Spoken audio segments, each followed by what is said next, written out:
જય કિસાન ખેડૂત બોલો ને આપણે પહોંચ્યા છીએ ખેડૂત લાઈન ઉપર. આપણે રાજુભાઈ જાદવની વાડીએ પહોંચ્યા છીએ. એમાં એમને ગ્રો કવર પણ કર્યું છે. આની અંદર વાવેતર પણ છે. શું છે?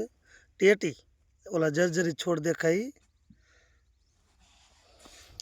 આ ડાયડમની મિલ્કા ટેટીનું પણ વાવેતર કરેલ છે. અને ઘણા ખેડૂતો મહેનત કરતા હોય બાદ કપાસમાં સફળતા ન થઈ, ઉતારા પણ ઘટ્યા. મગફળીમાં પણ થોડીક નુકસાની કરવી પડશે. પાછળથી વરસાદ ઉપર વરસાદ, પણ ખેડૂતો મહેનત કરે જાય, પણ કુદરતને દેવું હોય તો દીએ. વરસાદ નુકસાની બહુ કરી. દેવ દિવાળી બાદ પણ વરસાદ વરસ્યો. જય કિસાન. રાજુભાઈ બોલો. આ તમે ડાયડમમાં તો ઘણું વાવ્યું. જો ટમાટા, મિરચી અને આ પટ્ટા પાથરાઈ. કેટલા એકરનું વાવેતર છે આ? 100 એકર. આ ડાયડમની અંદર મિરચીનો પાક પણ લઈ લીધો હે.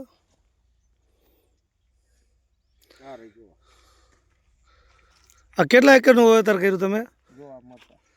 છે મરચી સારી છે. આ કેટલા એકરનું વાવેતર કર્યું તમે? 100 એકર ડાયડમ. પછી આમાં કઈ આશા પૂરા ભાવથી આશા વાઈ આવી છે ને ડાયડમ તો? હા, કપા મગફળીના બધા કરતા ડાયડમમાં સારું રહેશે. કપાના 1300 રૂપિયા 1400 રૂપિયા હે.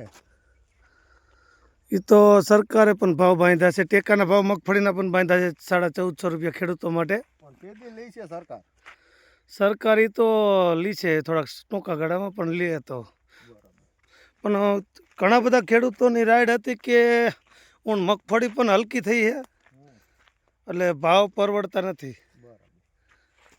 આ તો ડાયડમ જ છે, ડ્રીપ સાથે.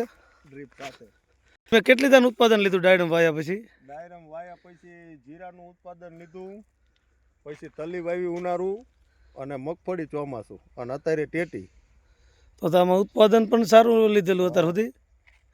ત્યાં ડાયડમ એક જ ઋતુ કદાચ આવતા તો ડાયડમ પાકી જાય ને ઇથરાયલ મારો એટલે? હા, આવતા પાકી જાય. અમારે ટેટી એક જ લેવાની, પૈસે નહીં કઈ.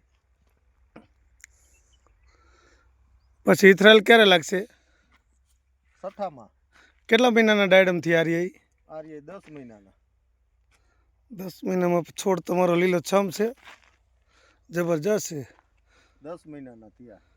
12/8 નું વાવેતર છે. 12/8/2024. 12/8/2024. તો કેટલો ટાઈમ થયો? 8 તારીખ 12મો મહિનો. ડિસેમ્બર મહિનાનું વાવેતર હે ને રાજુભાઈ? આ તો ડિસેમ્બર મહિનો ભૂલ થઈ જઈ. 12/8 8 તારીખ ને 12મો મહિનો ડિસેમ્બર. તો સાચું.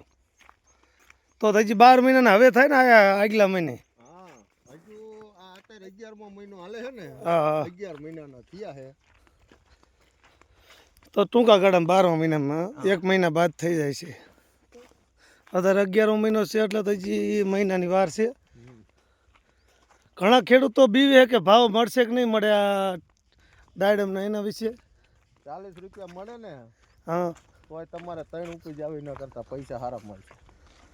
એ તો 100%. તો અત્યારે બજાર તો સારું છે, 100 રૂપિયા પ્લસ પણ છે ડાયડમમાં. તો ખેડૂતોને વાંધો નહીં ભાવતાલથી. વાંધો નહીં. અને તમને કેમ લાગ્યું આ વર્ષમાં નુકસાની તરફ વળા ગયું એવું લાગે કે સરભર થઈ જાય ખેડૂત માટે? સરભર થઈ જાય છે. જય કિસાન ખેડૂત બોલવાના આપણે શ્રી રાજુભાઈ જાદવની વાડીએ. તો ખૂબ સારા ડાયરન પૈકી કમ્પ્લીટ છોડ છે, અને ઉત્પાદન પણ એવું અમે ધારી છે કે આમાં ફળ પણ સારા આવશે. આ છે 5 એકર ડાયડમ. 5 એકર ડાયડમ એટલે કે આ છે અમારી ધોરી વ્રત પર ભેચડા ક્રોસ સીમ. 5 એકર સુપર હિટ. હા, તમે શું કર્યું આગળ? આ તો ડ્રીપ તો હોવી જરૂરિયાત જ છે ને ડાયડમાં અહીંયા. આંબો પણ એમ ભાઈ આ કયો જમ્બો જેટ હે કેસર. આ ધરા નવલગઢની એવી છે કે અહીંયા સોનું વાવો સોનાના બિસ્કિટ પણ મોટા થઈ શકે એવી ધરા અત્યારે લીલુડી બની છે. જ્યાં જો અહીંયા હરિયાળો પરદેશ એટલે કે ઝાલાવાડ ગુજરાત નવલગઢ. જય કિસાન ખેડૂત બલવાન રાજુભાઈ. આ કિસાન રાજુભાઈના છે મગફળી પણ. તમે ખેતી રાખી હતી કેમ રહ્યું? સારું વરા ગયું એવું? તો વાંધો નહીં. ઘણા ખેડૂતો રાયડું પાડતા હોય કંઈ વધ્યું નથી પણ તમારે વરા સારું ગયું એટલે શેઠને સારું જ હોય તો કિસાનને પણ સારું હોય. તો દરેક કિસાનને આવું તમારે જેવું જ વરા જવું જોઈએ સારું.